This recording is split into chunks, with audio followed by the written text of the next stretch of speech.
For today's discussion, we'll review the case study on how some animals have behaviorally adapted to their environments.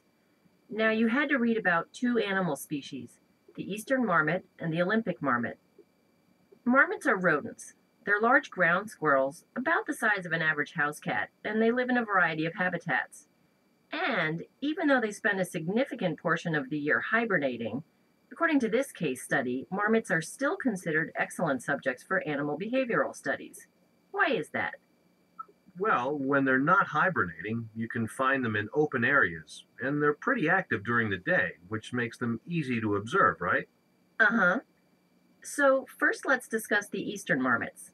They reside throughout the eastern region of North America, where there's a temperate climate, where the growing season lasts for at least 5 months of the year, which is when they do all their mating, playing, and eating.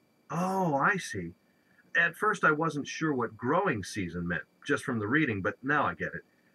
It's the amount of time it takes for them to grow, right? So it'd be 5 months? Hmm? Oh, I'm sorry, but no, it has nothing to do with that.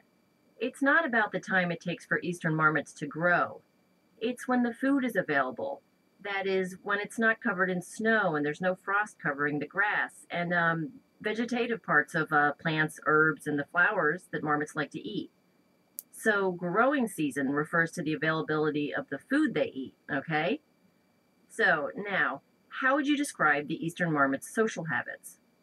Well, they're really territorial and loners and just so aggressive, even with other eastern marmots.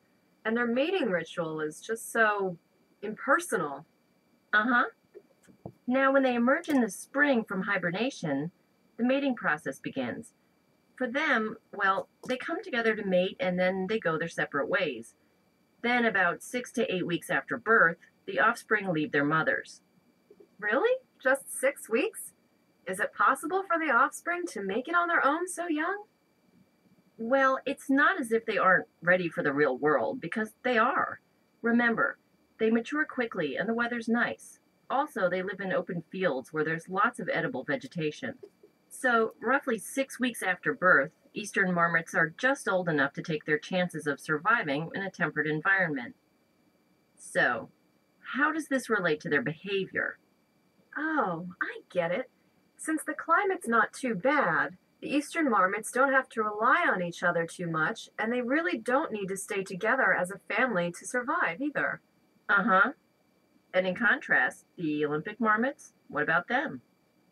Well, they live together as a family and take care of their young until they're at least 2 years old.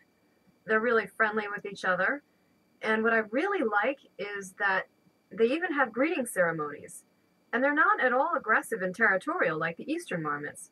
So, their social behavior is so different from the eastern marmots because of the climate where they live. That seems so bizarre. Well, the Olympic marmots inhabit meadows high in the Olympic Mountains where the weather conditions are much harsher, so there's a lot more wind and snow. The growing season only lasts about 2 to 3 months. So, in that much shorter period of time, all the Olympic marmots, male and female, eat, play, work, and nurture the young together. Because the climate is so harsh, cooperation increases the survival rate of the Olympic marmots. They keep their young at home until they're physically able to survive on their own.